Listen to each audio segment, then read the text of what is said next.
Everyone, तो आपका स्वागत है चैनल पे। आज हम लोग हैं जेएनवी झज्जर में, जो कि one of the oldest JNV है इंडिया का।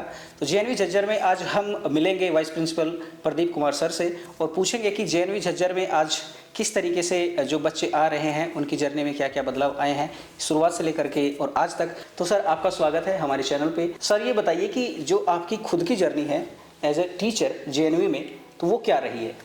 सर, मैंने 2015 में स्कूल को ज्वाइन किया था नॉर्थ ईस्ट असम में, और एज ए पीजीडी हिस्ट्री मैंने वहाँ ज्वाइन किया था। और उसके बाद फिर मेरा वहाँ से ट्रांसफ़र हुआ जेएनवी झज्जर में।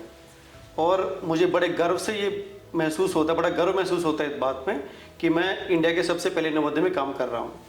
और उसके बाद मेरा एग्ज़ाम हुआ और मैंने एग्ज़ाम क्लियर किया, और उसके बाद मैं यहाँ पर वाइस प्रिंसिपल के तौर पर लगभग 5 साल से सेम स्कूल में काम कर रहा हूँ। तो सर, शुरुआत से लेकर के आज तक जैसे आपकी एक टीचिंग जर्नी रही है, आपने स्टार्टिंग में एज ए टीचर ज्वाइन किया और आज आप वाइस प्रिंसिपल है, तो ये जो आपकी पूरी जर्नी रही, इसमें जेएनवी में आपने क्या क्या बदलाव देखे हैं? जेएनवी में सर बहुत सारे बदलाव हैं। मोस्टली स्कूल सभी पीएम श्री स्कूल बन गए हैं। गवर्नमेंट बहुत फोकस कर रही है नवोदय विद्यालय के ऊपर। अगर आप हमारा रिजल्ट उठाकर देखेंगे साल का, तो 60 साल नवोदय विद्यालय टॉप पर रहा है हमेशा। और बच्चों के लिए बहुत ज़्यादा फोकस है। गवर्नमेंट पीएम श्री स्कूल में एक्स्ट्रा फंड दिया जा रहा है, को करिकुलर एक्टिविटीज़ के ऊपर ज़्यादा फोकस है, एनईपी को इम्प्लीमेंट कर दिया गया है, इंग्लिश मीडियम स्कूल्स ऑर्गेनाइज कर दिए गए हैं, इंफ्रास्ट्रक्चर बहुत ज़्यादा डेवलप हुआ है पहले से, और अब बहुत ज़्यादा चेंजेस है। तो गवर्नमेंट बहुत ज़्यादा फोकस है और वो पूरा सपोर्ट कर रही है ताकि नवोदय विद्यालय और प्रोग्रेस करे और बच्चे देश के लिए कुछ कर सकें। तो सर, जैसे आपने बताया अभी जो जेएनवी झज्जर है उसको पीएम श्री का स्टेटस मिल गया। आई थिंक अभी कुछ स्कूल को सिलेक्ट किया गया, तो पीएम श्री का जैसे स्टेटस मिलता है स्कूल को, तो उसमें क्या क्या आपको चेंजेस मिलते हैं, क्या क्या आपके लिए कुछ और एक्स्ट्रा सुविधाएं मिलती है जो बच्चों को प्रोवाइड की जाती है? फिलहाल अभी 2 फेज़ में लॉन्च हुआ है पीएम श्री स्कीम। हमारा फर्स्ट फेज़ का पीएम श्री स्कूल है, उसके बाद फिर सेकंड फेज़ के कुछ स्कूल्स लिए गए हैं। बहुत सारे बदलाव हैं, बच्चों के ऊपर बहुत ज़्यादा फोकस किया गया है। जैसे एक्सपोजर विजिट था पहले, स्पेशल हमें उसके लिए सिर्फ एक क्लास को हम एक्सपोजर विजिट पर लेकर जा पाते थे, पर फिलहाल लगभग हम हर क्लास को एक्सपोजर विजिट करवा पाते हैं। एनईपी को इम्प्लीमेंट कर दिया गया है। हमारे आप स्कूल में देखेंगे हमारे पास साइंस लैब है और डिफरेंट लैब्स है। हमारे पास फिजिक्स है, केमिस्ट्री है, बायो है। हमारे स्कूल में स्किल लैब भी है, ऑटोमोटिव स्किल लैब। हरियाणा में सिर्फ 2 ही स्कूल को स्किल लैब मिला है, उसमें हमारा ऑटोमोटिव है और एक फतेहाबाद का है। तो 2 स्कूल को मिला है सिर्फ। और इसके साथ साथ हमारे पास ओपन लर्निंग के लिए भी स्पेस दिया गया है। आप हमारा ओपन लैब देखेंगे, साइंस पार्क है हमारा, ओपन साइंस पार्क, और उसके साथ साथ हमारा मैथ्स पार्क भी, ओपन मैथ्स पार्क। तो गवर्नमेंट बहुत ज़्यादा फोकस और एक्स्ट्रा फंड दिए जाते हैं। ऑलमोस्ट 20 लाख रुपीज़ एक्स्ट्रा दिया जाता है ताकि बच्चों को ज़्यादा प्रमोट किया जा सके। तो गवर्नमेंट बहुत कीन है ताकि बच्चों के जो डेवलपमेंट, जो एजुकेशनल पार्ट है उसको डेवलप किया जा सके। सो बेसिकली जो हमारे पास मॉडर्नाइजेशन, स्टेम, एआई से रिलेटेड जितनी भी चीज़ें हैं आज के टाइम में, जो एनईपी के थ्रू भी इंटीग्रेट किया गया, तो वो पीएम श्री के थ्रू शायद स्कूल्स को प्रोवाइड किया गया। पीएम श्री के थ्रू। ठीक है सर। सर, ये बताइए जैसे अभी हमारे पास जो एक रूटीन है बच्चों का, अगर हम थोड़ा सा पूछें, क्योंकि छोटे छोटे बच्चे होते हैं हमारे पास जो 6th क्लास में आते हैं, तो उनके रूटीन के बारे में थोड़ा बताइए। स्कूल्स में क्या उनकी गतिविधियाँ रहती है, कैसे स्कूल की दिन की शुरुआत होती है? जैसे 6th क्लास के बच्चे हमारे पास एंट्रेंस के बाद आते हैं, तो उनको सबसे पहले तो यहाँ पर स्टेबल करना बहुत थोड़ा चैलेंजिंग है हमारे लिए भी, क्योंकि आजकल मॉडर्न ज़माना है। बच्चे फ़ोन, मोबाइल्स के साथ, इंटरनेट के साथ और टीवी के साथ बहुत ज़्यादा कनेक्टेड हो जाते हैं। तो उनको यहाँ पर रखना सबसे बड़ा चैलेंज है। उसके लिए गवर्नमेंट भी कोशिश कर रही है, नवोदय विद्यालय समिति एक ब्रिज कोर्स चलाती है बच्चों के लिए, स्पेशल ब्रिज कोर्स। तो लगभग 6 महीने वो ब्रिज कोर्स चलता है। उसमें बच्चों को स्पेशल एक्टिविटी करवाई जाती है, घुमाया जाता है और ओपन लर्निंग करवाई जाती है, कार्टून्स, मूवीज़ दिखाई जाती हैं, ताकि बच्चे कम से कम पहले रहें यहाँ। पढ़ना तो बहुत बात की बात है। जी। उनको फिर रखने के बाद हम स्टेबल करते हैं उनको, फिर धीरे धीरे उनको सिखाते हैं, तो लगभग वो 7 साल तक यहाँ रह सकें। तो ये जो आपका इंटीग्रेशन होता है, जैसे 6ठी क्लास का बच्चा आया, तो स्टार्टिंग में आप उनको थोड़ा सा एक एडेप्टेबिलिटी के लिए आप ये जो एक्टिविटीज़ आपने बताई ये सब कराई जाती है, तो इसमें लगभग आपको 1-2 महीना लग जाता होगा बच्चे को उस तरीके से ढालने के लिए। जी।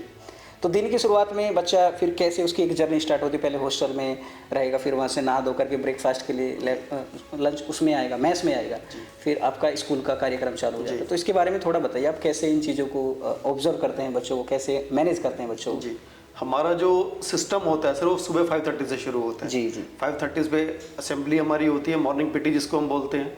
उसमें हमारे पीटी टीचर्स होते हैं, हाउस मास्टर्स होते हैं, प्रिंसिपल, वाइस प्रिंसिपल्स होते हैं। वो बच्चों को देखते हैं, फिर वो बच्चे वहाँ पर गेम्स करते हैं, स्पोर्ट्स करते हैं, खेलते हैं, सुबह पीटी करते हैं। उसके बाद फिर वो जाके चेंज वगैरह करते हैं, फिर उनका ब्रेकफास्ट, उसके बाद फिर वो स्कूल में आ जाते हैं। तो 1:40 तक वो हमारे साथ नॉर्मल टाइम टेबल में होते हैं। फिर उसके बाद लंच, फिर रिमीडियल, फिर उसके बाद गेम्स टाइम शाम को, फिर उसके बाद सुपरविजन, फिर डिनर, देन 10:30 बजे फिर वो उनका लाइट ऑफ हो जाती है, सोने का टाइम हो जाता है। तो ये हमारी एक दिन की दिनचर्या है नवोदय विद्यालय की। तो सर आपका जैसे एज ए अगर हम फैकल्टी या फिर एज ए वाइस प्रिंसिपल भी अगर हम बात करें तो छोटे बच्चों के साथ आपको ज़्यादा इंगेजमेंट बढ़ाना पड़ता होगा बड़े बच्चों के मुकाबले। मोस्टली हम सर कोशिश ये करते हैं कि जो हमारे सबसे सीनियर टीचर हैं जी, उनको हम छोटे बच्चों को टैकल करने के लिए देते हैं, जो बड़े जॉली वे में बच्चों को रखते हैं यहाँ। वो बच्चों के साथ बात करते हैं, उनके साथ बैठते हैं, उनको प्यार से समझाते हैं। उतना केयर शायद हम एज ए वाइस प्रिंसिपल मैं नहीं मानता कि मदर भी दे पाती होगी। जितना हमारे यहाँ हमारे राजेश मैडम हैं, उनके बच्चों के हाउस मास्टर, वो उनको केयर करते हैं।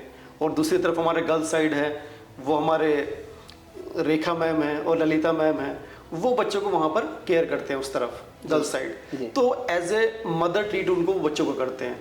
बच्चा रात को बीमार हो जाता है, घर की बहुत याद आती है, तो फिर वो फ़ोन पे बात भी करवाते हैं, समझाते हैं प्यार से उसको। तो मोस्टली कोशिश ये की जाती है कि छोटे बच्चों को सबसे एक्सपीरियंस टीचर दिया जाए ताकि वो अडेप्ट यहाँ पर कर पाए माहौल को।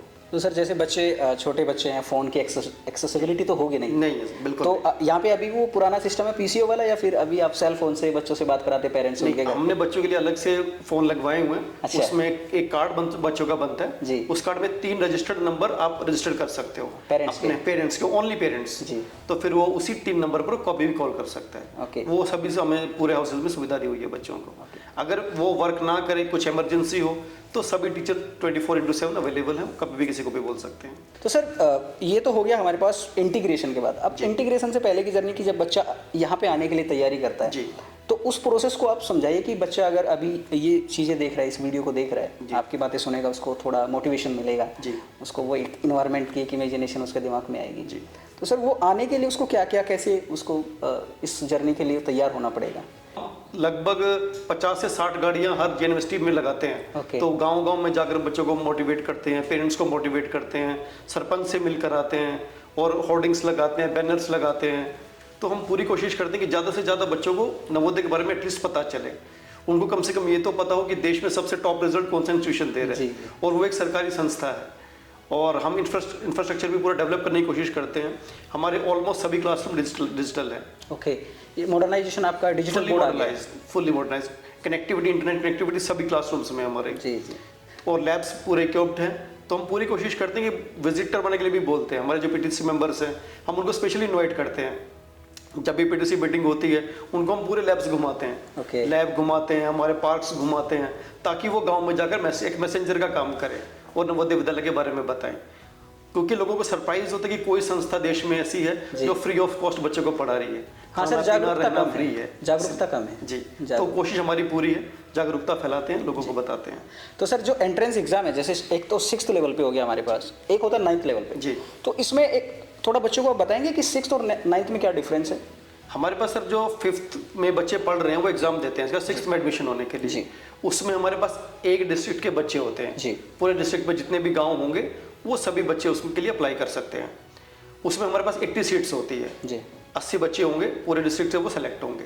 जबकि सर 9th और 11th में क्या होता है, हमारे पास लिमिटेड सीट्स होती हैं। सपोज 6th में बच्चा आया, कुछ उसके फादर का ट्रांसफर हो गया या कुछ फैमिली में हैपनिंग हो गई, उसको बाई चांस स्कूल छोड़ना पड़ा, तो जो स्कूल छोड़े हुए बच्चों की जो वैकेंट सीट्स होगी सिर्फ उनके ऊपर ही एग्जाम होगा 9th और 11th का। तो वो सिर्फ वो लिमिटेड सीट्स के लिए होता है।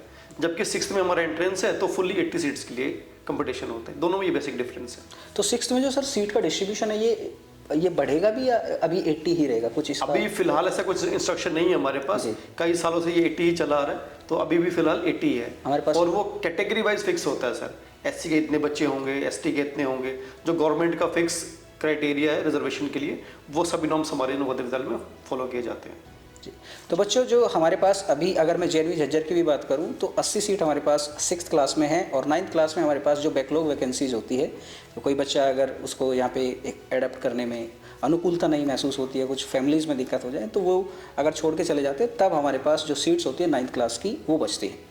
तो सर ये हमने पूरा जाना कि कैसे बच्चे यहाँ पे रहते हैं, क्या उनकी गतिविधियाँ हैं, कैसे आप बच्चों को मॉनिटर करते हो। तो सर एक ये भी एंगल आता है कि जेएनवी स्कूल्स में ऐसा क्या डिफरेंट है कि वो बच्चों का रिजल्ट सबसे अच्छा आता है, उसमें मतलब जेएनवीज में ऐसे क्या पढ़ाया जाता है, क्या किस तरीके से छठी से लेकर 12वीं तक का बच्चा इतने अच्छे से पढ़ाई करता है, उसके बारे में थोड़ा बताइए कि आपके यहाँ पे जो जेएनवीज हैं वो अलग क्यों हैं। एक तो सबसे पहली बात सर, सबसे बेसिक डिफरेंस ये कि ये रेजिडेंशियल सिस्टम है जी 24/7 टीचर्स अवेलेबल है यहाँ पर जी और जो अगर आप हमारा रूटीन देखेंगे तो सुबह 5:30 से लेकर शाम को 10:30 बजे तक हमारे जो स्टाफ है रेगुलरली लगे हुए हैं। तो उनकी फिजिकल वेलबींग से लेकर मेंटल वेलबींग तक हम काम करते हैं। अगर बच्चा फिजिकली स्ट्रांग होगा तो डेफिनेटली उसका माइंड अच्छे से प्रोसेस करेगा। तो सुबह एक्सरसाइज, शाम को गेम्स, फिर हमारा पढ़ाई का रूटीन। और उसके अलावा हम संडे को भी हमारा स्टाफ फ्री नहीं होता है। संडे को भी हमारे यहाँ रिमिडल क्लासेज चलती हैं 2 घंटे की और बच्चे उसमें पढ़ाई करते हैं।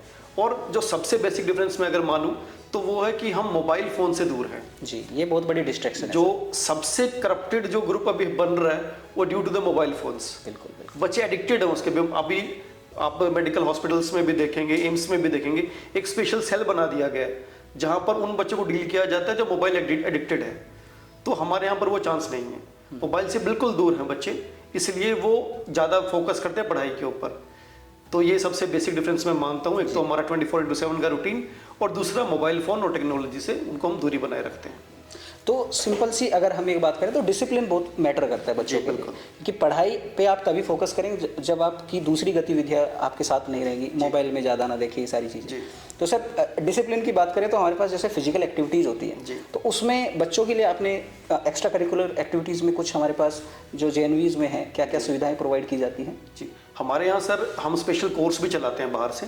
जैसे अभी हमारे 26 जनवरी है या 15 अगस्त है या हमारे यहाँ कॉम्पिटिशन्स भी होते हैं, तो हम स्पेशल फैकल्टी को हायर करते हैं। जैसे डांस क्लास के लिए या फिर एआई के लिए।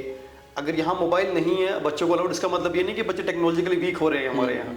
हम बच्चों को फोकस करवाते हैं जो एक्चुअल फ्यूचर को चाहिए या देश को जो चाहिए। हम एआई की क्लासेस करवाते हैं, हम स्पेशल कोचिंग बच्चों को दिलवाते हैं, नीट की दिलवाते हैं, आईआईटीज़ की दिलवाते हैं। तो स्पेशल फैकल्टी को इनवाइट किया जाता है जी। और इसके अलावा हम ये भी फोकस रहते हैं कि बच्चों को वेलबींग उनका बना रहे, सोसाइटी से भी कनेक्शन उनका बना रहे। हम बाहर से लोगों को इनवाइट किया जाता है और हम बच्चों को मोटिवेट करते हैं कि वो अच्छा काम देश के लिए करें। जी। तो सर जेएनवी झज्जर में आप पिछले 5 साल से हैं जी। तो 5 साल से अगर आप एज ए वीपी वर्क कर रहे हैं तो आपने पहले 5 साल में और आज में जब आपने स्टार्ट किया था और आज जो आप देखते हैं जेएनवी झज्जर में, क्या आपने एक बदलाव देखा है और क्या आपने बच्चों के लिए जो सुविधाएं ज़्यादा अच्छी हुई हैं उनके बारे में थोड़ा बताइए सर। अगर मैं अपने बारे में बताऊं सर, जब से मैं हूं तब से डेवलपमेंट ही देख रहा हूं मैं। डिक्लाइन मैंने अब तक नहीं देखा जी। तो पीएम श्री का स्टेटस भी मिल गया। पीएम श्री का स्टेटस मिला जी। उससे पहले भी सर हमारा डेवलपमेंट बहुत ज़्यादा था स्कूल का। पर्टिकुलर अगर बात करें तो अगर कुछ आपके पास पुराने हमारे स्कूल्स की फोटोज हो और अभी की फोटो आप लेकर जाइए, आप कंपेयर कीजिए दोनों को, देन यू विल रियलाइज कि हम स्टेटस कहाँ पहुँच गए हैं। इसके अलावा लगातार 7-8 साल से हमारा 100% रिजल्ट है। रिजल्ट में अब तक कोई भी बच्चा से फेलियर हमारे पास नहीं है। तो हमारा पूरा फोकस है, प्रिंसिपल सर हैं, हम हैं, मैं हूँ और हमारी पूरी टीम है, वो पूरी फोकस है बच्चों के ऊपर, क्योंकि हमें उनके साथ ही रहना 24 घंटे। वो आपके मेंटलिटी के ऊपर डिपेंड करता है, आप खुश होकर रह रहे हो या दुखी होकर रह रहे हो। अगर खुश होकर रहोगे तो डेफिनेटली सब कुछ इंप्रूव करेगा। और एज ए वाइस प्रिंसिपल मैंने बहुत चेंजेस देखे हैं यहाँ पर। ये साइंस पार्क मेरे सामने बना है, मैथ्स पार्क मेरे सामने बना है, और हमारा जो स्किल लैब है, हमारा ऑटोमोटिव है, वो मेरे सामने बना है। और एक गर्ल्स में हमारे पास स्ट्रेंथ बढ़ रही थी धीरे धीरे, उसकी नई डॉर्मेट्री वो मेरे सामने बनी है। इसमें 30 साल से स्कूल में जनरेटर नहीं था बच्चों के लिए, वो मेरे सामने लगा है। स्कूल में गर्म पानी की सुविधा नहीं थी बच्चों के लिए, वो मेरे सामने हुआ है। तो इन 5 साल में मैंने बहुत बदलाव देखा है स्कूल के लिए।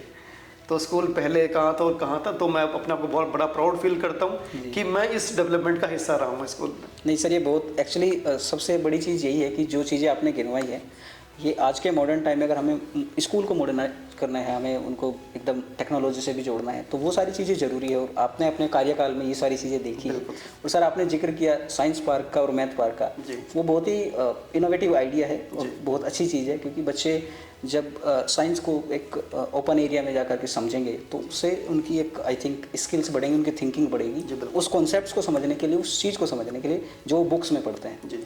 सर आपसे बात करके बहुत अच्छा लगा, थैंक यू सो मच। तो हम लोग जेएनवी झज्जर में हमने प्रदीप सर से बात की और जेएनवी झज्जर में जो भी अभी तक डेवलपमेंट हो रहे हैं, जेएनवी झज्जर में जो बच्चे रह रहे हैं उनकी जो दिनचर्या है, हमने वो सब कुछ डिस्कस किया। Thank you so much. Thank you sir. Thank you.